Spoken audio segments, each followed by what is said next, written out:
Para você, eu sou Bruna Dornas e este é o Ciência em Foco. Quem pensa que a temida calvície atinge apenas os homens está muito enganado.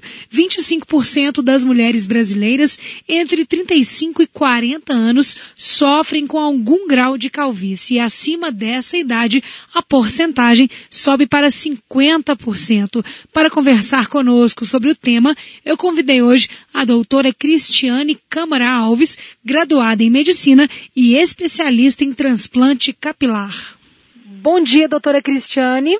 Bom dia. Doutora, hoje a gente vai falar de calvície feminina, né, que parece ter se tornado um problema ou que está vindo mais à tona, né, porque antes era um problema só dos homens.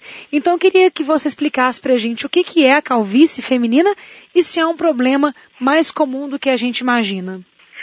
A alopecia androgenética feminina, que é a calvície feminina, é a causa mais comum de queda nas mulheres, né? Uhum. Ela é causada pelo afinamento progressivo do cabelo. Ele vai ficando mais fino e ele vai se tornando aquele cabelo de bebê, bem fininho até ir desaparecendo. Uhum. Ele tem duas faixas de acometimento. Uma faixa de acometimento que começa na puberdade, que mais ou menos e também no início da fase adulta, que é mais ou menos entre os 20 anos de idade, e uma fase adulta, que é na mulher na menopausa, mais ou menos entre os 50 e 60 anos de idade. E hoje em dia, como a beleza se tornou, né, um foco importante na vida das mulheres, ele se tornou também um foco, porque assim, o cabelo é a estrutura do rosto da mulher. Uhum. Então, a primeira coisa que as pessoas olham é o rosto da mulher. Então, assim, quando ele acomete as mulheres, ele causa um estresse muito grande e um sofrimento também muito grande para as mulheres. Verdade, doutora. Tem a ver com hormônio, é genético? Por que ocorre a calvície feminina? O que acontece é porque tem a hereditariedade, né, que é o genético, que pode vir tanto da parte paterna quanto da parte materna, é independente. E o que acontece é que a gente tem a fase dos cabelos, tem o ciclo normal do cabelo. Só que a fase de crescimento do cabelo, ela é encurtada. E a fase de repouso do cabelo, que é a fase telógena, ela aumenta. Então, você tem um encurtamento da fase de crescimento e um aumento da fase de repouso. E também o fator hormonal aí, o que acontece? A gente tem um hormônio que chama uma enzima que chama 5-alfa-redutase. Ela age na testosterona. E quando ela age na testosterona, ela vira um outro hormônio que chama dehidrotestosterona, que ela faz o afinamento dos fios. Ela é 5 vezes mais potente que a testosterona. Ela entra na célula, modifica o DNA. Então, ela faz com que o cabelo vai afinando. Entendi. E para as mulheres grávidas, assim, gravidez, a amamentação, também faz o cabelo cair ou não? Sim, aí é um outro tipo de queda de cabelo. Na realidade, é uma queda de cabelo, né? Não tem relação com a calvície, não, né? É uma calvície também, mas geralmente chama-se eflúvio telógeno. É uma queda, mas ela tem uma reparação. Na calvície feminina, a gente tem o cabelo vai afinando e quando você tem a perda, o corpo não consegue resgatar essa perda que você pode ter tido. Então, você vai ficando com aquelas falhas. Na gestação, pós-gestação, depois da gravidez, você tem, o corpo fica totalmente alterado, né? As alterações hormonais. Caem todos os hormônios, então você tem sim uma queda muito importante de cabelo. Mas só que o corpo consegue reparar essa perda. Então, assim, chama-se eflúvio telógeno. E causas do eflúvio telógeno são trauma físico ou estresse, também pode gerar anemia, deficiências nutricionais, essas dietas loucas que as pessoas fazem às vezes, interrupção de pílula, doenças da tireoide também acontece muito. Qualquer assim, coisa que pode gerar uma alteração hormonal. O excesso de química também, doutora, é prejudicial? Química e alisamento são prejudiciais. Por quê? Quando você faz a química, para ela penetrar no fio do cabelo, ela altera a estrutura do fio. Da fibra do fio, para ela poder entrar ou mudar a coloração ou mudar a estrutura do fio. Então, o fio fica mais suscetível a fraturas. Então, assim, para pentear, às vezes ele quebra mais fácil. E também, por exemplo, alisamento com formol. O alisamento com formol, ele deixa o couro cabeludo muito oleoso. Porque ele impede que os nutrientes penetrem no couro cabeludo e dentro do fio mesmo. Então, vai gerando, aquele couro cabeludo vai ficando muito oleoso. E a oleosidade gera dermatite seborreica, que é a caspa. Então, assim, pode, consequentemente, aumentar a queda do cabelo. E quais são as formas de prevenir a calvície feminina? A calvície feminina, as formas de prevenção, realmente a paciente ficar atenta, assim, na história da família. Geralmente, quando as mulheres já têm esse histórico, a mulher já tem que ficar com o pezinho atrás. Quando ela repara que ela tem uma queda maior do que 100 fios por dia, e ela não tem essa reposição, e começa a ver que, assim, a alopécia na mulher é diferente da do homem. No couro cabeludo da mulher, ela não começa igual do homem, que começa nas entradas, não. Ela começa, geralmente a mulher parte o cabelo no meio, ela começa daquela região ali onde se parte o cabelo no meio, e vai indo para as laterais.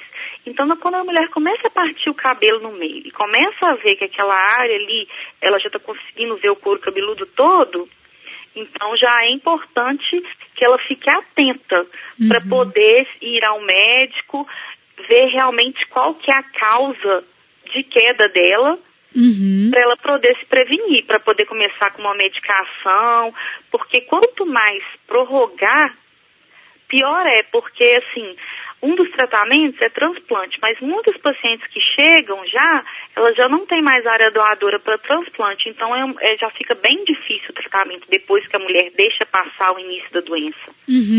Eu quero até perguntar para a senhora também, que é especialista em transplante capilar, né? Mas antes disso, quais são os medicamentos, doutora, que podem ser indicados para quem tem queda de cabelo? Então, cada caso é um caso, claro, né?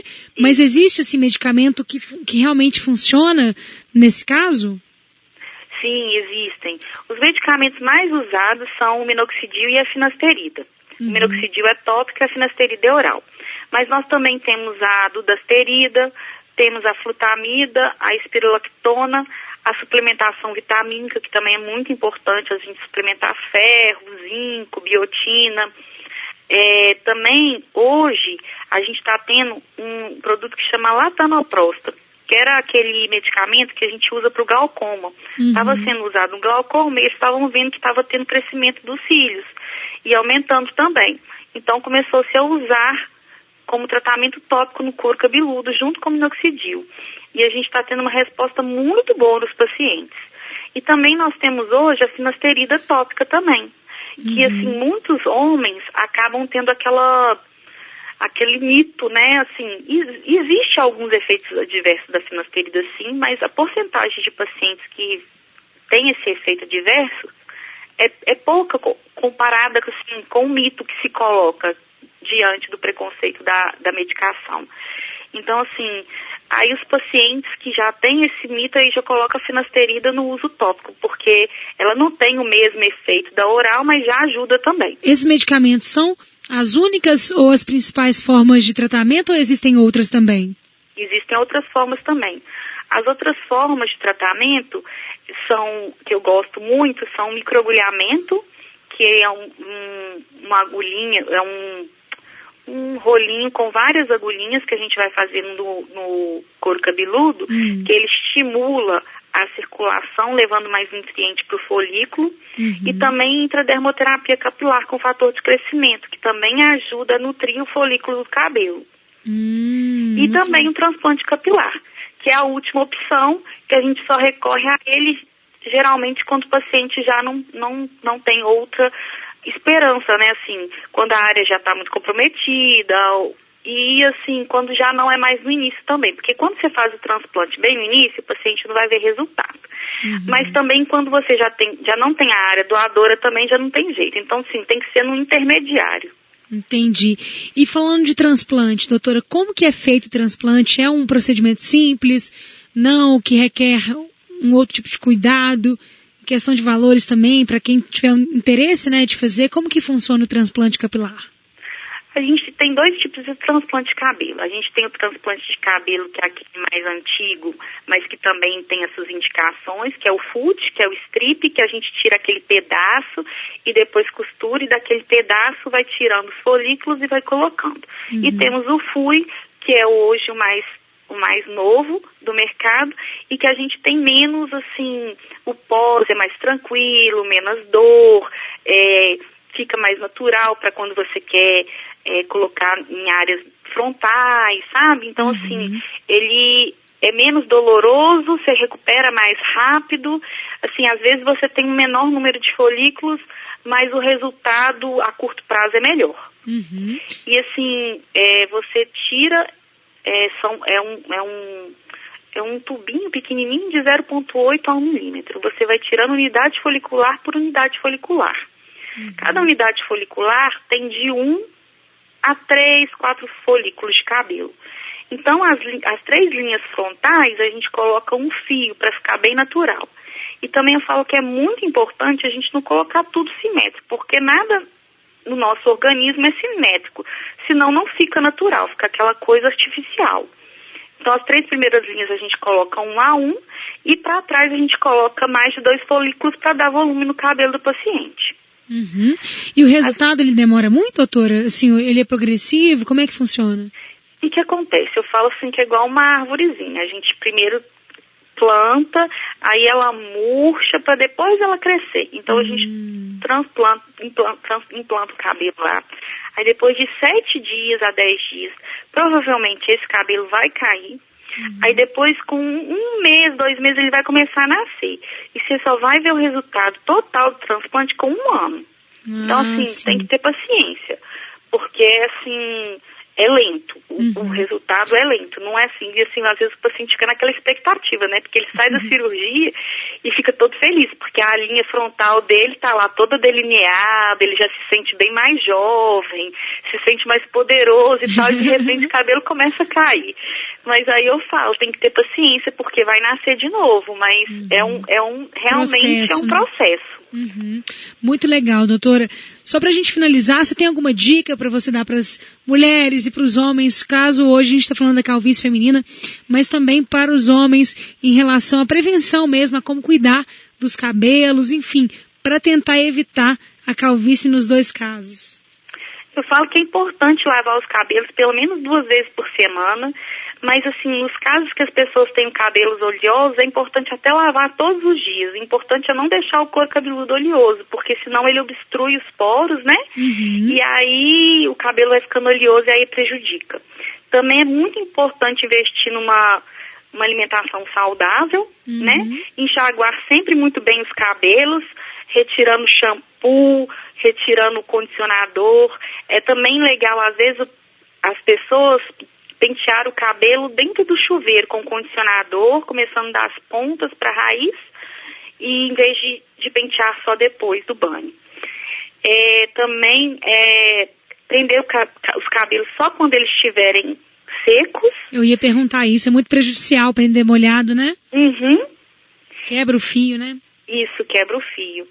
E também ter um hábito de vida, assim, que não estresse tanto, né? Porque a vida de hoje já é muito estressante. Verdade. E para isso, praticar atividade física, porque a atividade física é uma coisa que faz a gente, às vezes, desestressar um pouco, ver outras coisas. E com isso também aumenta a circulação sanguínea e, consequentemente, os cabelos vão ficar mais fortalecidos e resistentes à água, né? E sempre que o paciente vê que está tendo uma queda importante, que tá começando a ver o couro cabeludo e que não está sendo reparada essa queda, procurar um profissional para realmente ver qual que é a origem da queda dele, se é mesmo genética, ou se é por suplementação vitamínica, ou se é por alteração hormonal, qual que é a causa para a gente começar o tratamento o mais cedo possível para essa causa ser sana e a gente não ter danos mais, assim, que vai causar danos também emocionais e sofrimentos no futuro da pessoa. Ótimo, doutora. Muito boa sua entrevista. Obrigada pela sua participação no Ciência em Foco. E eu espero te receber em outras oportunidades. Um grande abraço, viu? Obrigada a você.